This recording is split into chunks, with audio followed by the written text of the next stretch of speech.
Replacing the brake pads on a 2013 Hyundai Sonata. The front and the rear pads.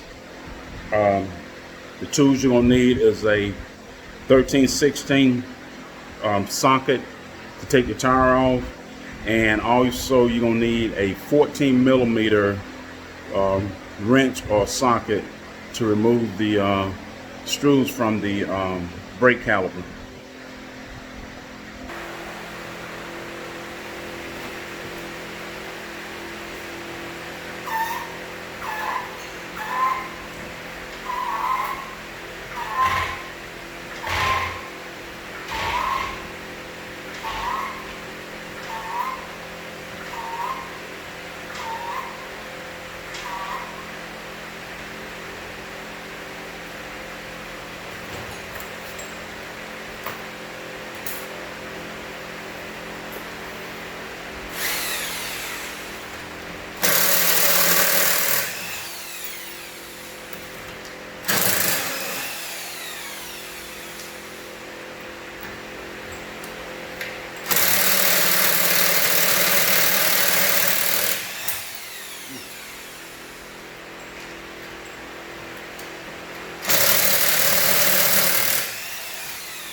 Now and then you get one that's on so tight, you have to get a wrench to break it loose.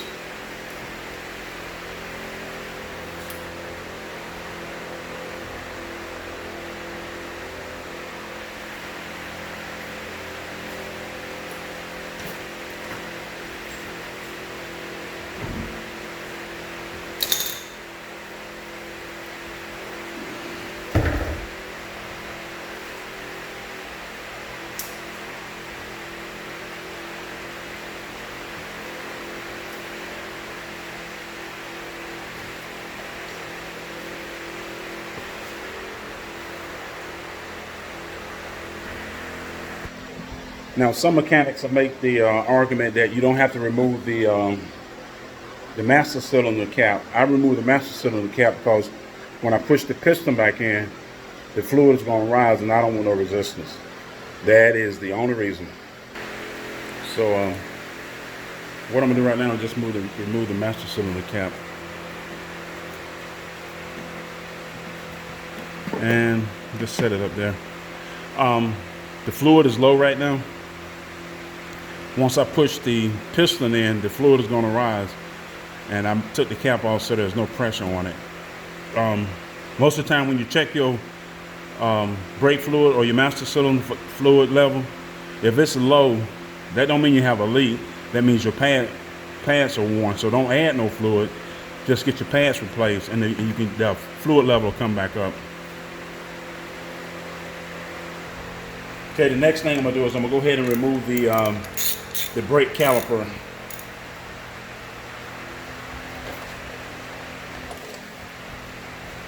And that's pretty simple. There's a screw here, and then there's a screw right here.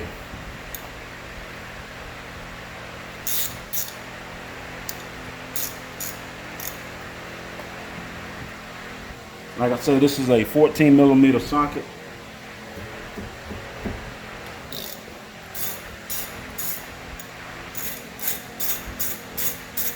If the caliper screw turns, sometime the lock nut, if it spins, you got to put a wrench on it to hold it. But in this case, it's not turning, so guess what? Off it comes. That's it. And remove the bottom one.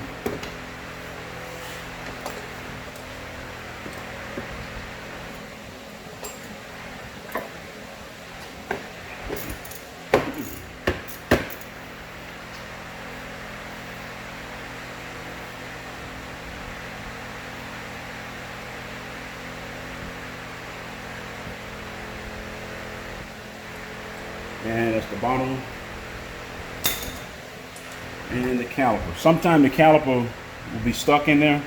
If it's stuck, then all you got to do is take a screwdriver, stick it between the brake caliper and the rotor, and put a little pressure on it, and that pushes the piston back in, and it comes off. Don't set it, don't let it hang, don't let it drag. Set it on top of the disc assembly and leave it. Now, set it up so it don't fall. I got my light in the way, so see where I set it at? Some people like to tie it off. I don't tie it off. I just make sure I don't knock it off. And then here are the pads.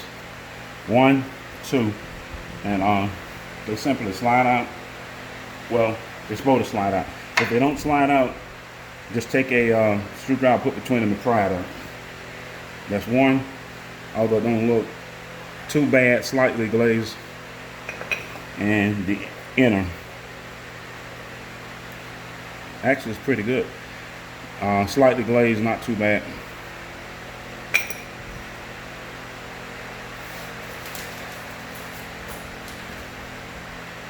Here's a replacement pad. Now, this clip right here is an early warning device clip. Sometimes you'll hear your brake squeaking. Before it eats into this metal, it'll hit this little clip and start squeaking first. Also, the hardware you can replace, which is these pieces here. I choose not to at this time. I'm just gonna put the new ones in. Put it in the cradle. I seated it here, and I come up top, and you're gonna seat it here.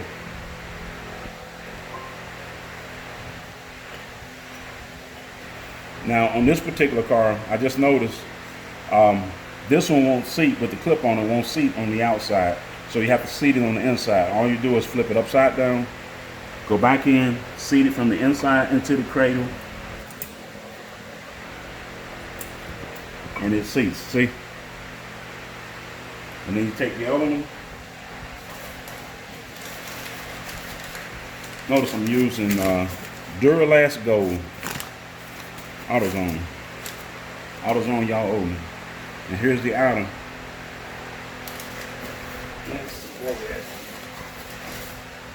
And all I'm gonna do is take the outer and watch. It's gonna seat here, right here, and it's gonna seat here, and it just slides in. And that's it. That's all to it, replacing the pads. If you're not comfortable doing it, and you haven't done it before, I would recommend you probably get somebody to assist you in doing it. Now, the next thing I gotta do is take a look at the brake caliper. Since the pads are thicker, the piston is exposed. I gotta push this back in, all the way back into the caliper. So I'm gonna take a break and get a C-clamp. I'm gonna put a C-clamp on it and push that piston all the way back in. Okay, here's my C-clamp. I got a 6-inch C-clamp or a 4-inch C-clamp. And I'm basically gonna push that. Gotta push that piston in so I can make some space. So lock it right there. Go ahead and turn them in. Now, as I go in with the C-clamp, you know if you can see that, but this is where I'm pushing. I'm pushing the piston back into the cradle. And you just turn it. And as you turn it, I wish I could show you the master cylinder. The master cylinder fluid is rising. I can see it.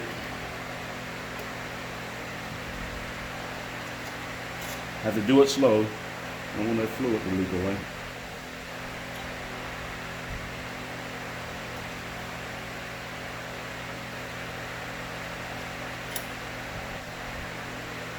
Okay. All right, now it's all the way back in. I got the piston pushed back into the cradle. I'll take the clamp off, and I'm gonna show you something. This is too cool for Kool-Aid. Now, remember that piston that was out? This thing here was out, I got it pushed back in. Now it'll set on the pads. And all I gotta do now is reinstall the caliper. Caliper setting on. Everything is fine. Here's the top screw, 14 millimeter. This is going in pretty easy. I know, no jewelry, whatever. And here's the bottom screw.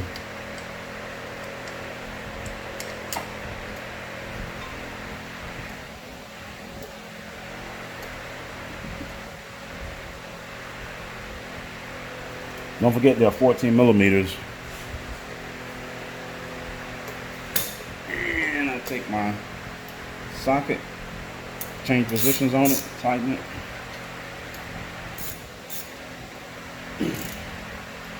Okay. And tighten the bottom.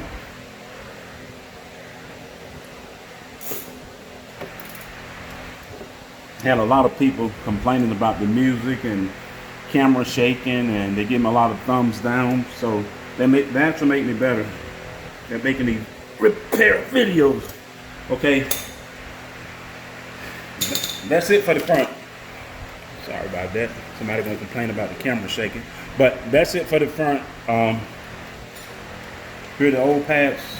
Still have a little bit on. And the only thing I'm gonna do now is put the front wheel back on. And it's a wrap.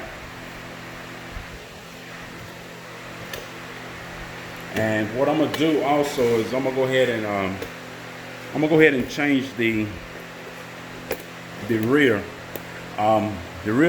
Doing the rear is similar to the front.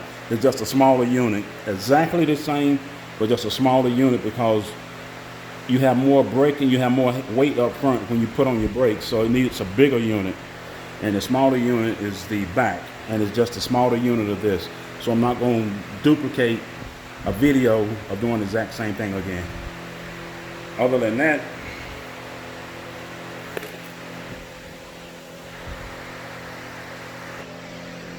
my name is Clarence, and that's pretty much replacing the front and rear brake pads on a 2013 Hyundai Sonata. And behind me is a 53 Chevy that I'm redoing. So everybody get a good look at it. Still got some work to do to it. I'm sitting on my AWS here on a stool. But take a look inside.